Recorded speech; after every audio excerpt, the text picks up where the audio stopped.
Gaza में पानी खत्म हो रहा है।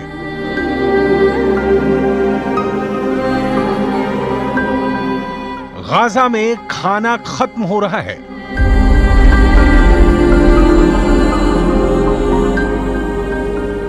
गाजा में गैस खत्म हो रही है।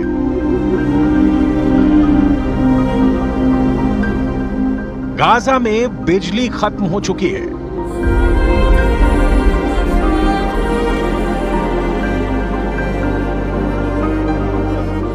गाजा में अस्पतालों की हिम्मत टूट रही है।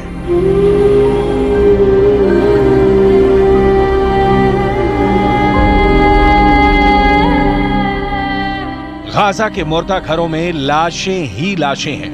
गाजा एक ऐसा नरक बन चुका है जिसमें 20 लाख से ज्यादा लोग बेचैन, बदहवास और परेशान हैं।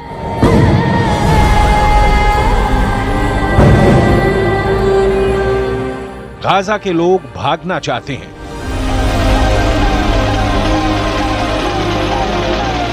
लेकिन आखिर भाग कर जाएं कहां?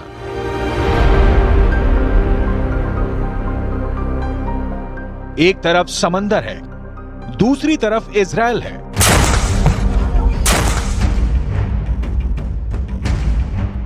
और तीसरी तरफ इजिप्ट है, जिसने अपनी सीमाओं को बेहद सख्ती से बंद कर दिया है। पीने के लिए अब समंदर का नमकीन पानी है। खंडहर बनते जा रहे गाजा का तापमान बढ़ता जा रहा है।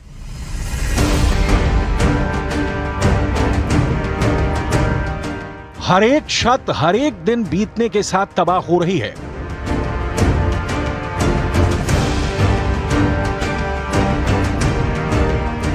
और इस खतरनाक तबाही से भी ज्यादा तबाही इजराइल के लड़ाकू विमानों के बम बरसा रहे हैं।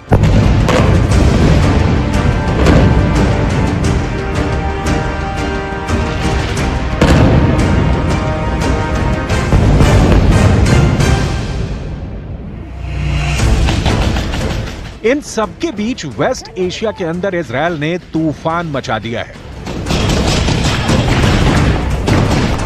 इजराइल डिफेंस फोर्स बहुत ज्यादा एग्रेसिव मोड में आ चुकी है। गाजा पर हमले के लिए टैंकों की सेना तैयार हो चुकी है। इजराइल के उत्तर में लेबनान की सीमा पर हिजबुल्ला पर भी इजराइल डिफेंस फोर्स कहर बरपा रही है।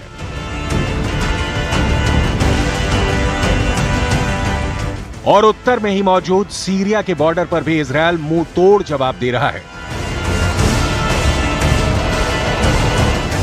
इजराइल इतना उग्र हो चुका है कि जैसे ये खबर आई कि ईरान के विदेश मंत्री सीरिया में दौरा करने वाले हैं, वैसे ही दमिश्क और एलेप्पो के हवाई अड्डों पर इजराइल ने बम बरसा दिया और इन हवाई अड्डों को ही तबाह कर दिया। इसका मकसद साफ है कि ईरान के जरिए हवाई जहाज से हथियारों के कार्गो विमान सीरिया में उतर ही ना सके।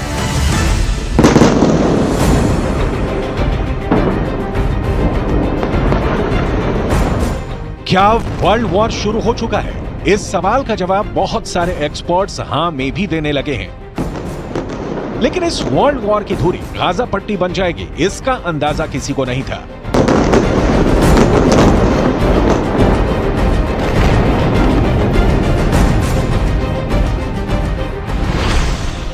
युद्ध नीति कहती है कि अगर युद्ध जीतना है तो दुश्मन की सप्लाई लाइन काट दो, दुश्मन की रसद काट दो, दुश्मन का पानी काट दो, दुश्मन के ऊर्जा स्रोत खत्म कर दो, दुश्मन को हथियार पहुंचने की सारी संभावना खत्म कर दो। यही वजह है कि एक हफ्ते के करीब होने को है और गाजा के अंदर अब सारे सप्लाई रूट बंद हो चुके हैं। गाजा के अंदर इस वक्त के हालात ये हैं कि फिलिस्तीन के अरबी भाषा के अखबारों के मुताबिक गाजा में दवा की कमी 44% हो चुकी है। गाजा में बिजली की कमी 80% हो चुकी है। गाजा के अंदर 20% बिजली अभी तक जनरेटर से पैदा हो रही थी, लेकिन ईंधन की कमी की वजह से अब जनरेटर भी बंद होने लगे हैं और इसकी वजह से गाजा के अस्पतालों में इलाज में भी दिक्कत आ रही है, क्योंकि वहां बिजली की आपूर्ति में कठिनाई हो रही है। गाजा के अस्पतालों में नाकेबंदी की वजह से चिकित्सा उपकरणों की कमी 33% तक हो चुकी है। अस्पतालों के ब्लड बैंक में खून तेजी से खत्म हो रहा है। अब सवाल ये उठता है कि आखिर गाजा में मौजूद 20 लाख से ज्यादा लोग क्या करेंगे। जाहिर सी बात है कि इजिप्ट की सरकार की तरफ से कूटनीतिक बयान ये आया है कि लोग गाजा पट्टी को नहीं छोड़ें, क्योंकि अगर गाजा खाली हो गया तो इजराइल जमीन पर कब्जा कर लेगा और फिर उनको वो जमीन वापस नहीं मिल पाएगी।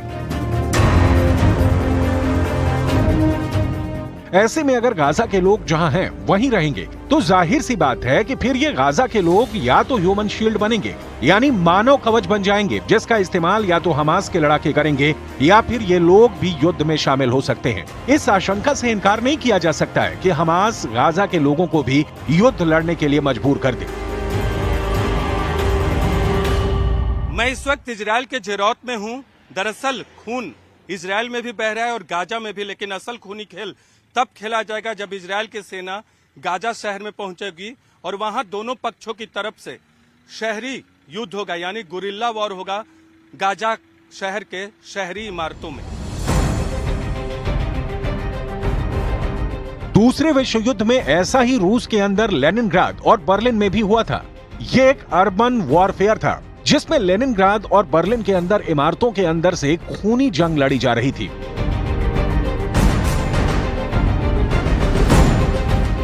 जिसमें बेहद खतरनाक जंग हुई थी।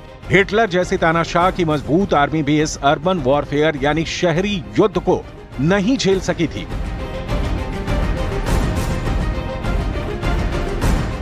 और कुछ ऐसा ही युद्ध अब गाजा के अंदर होने जा रहा है।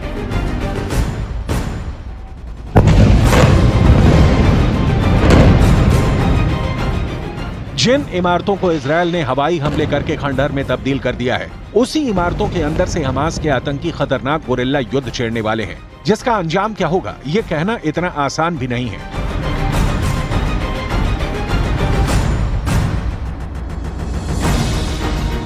फिलहाल स्थिति ये है कि इजरायल की फोर्स इंतजार करेगी कि जब तक गाजा के अंदर बिजली, पानी और खाने की कमी से हाहाकार न मच जाए। हमास के आतंकियों को भूखा ही मार देना इजरायल की पहली स्ट्रेटजी है।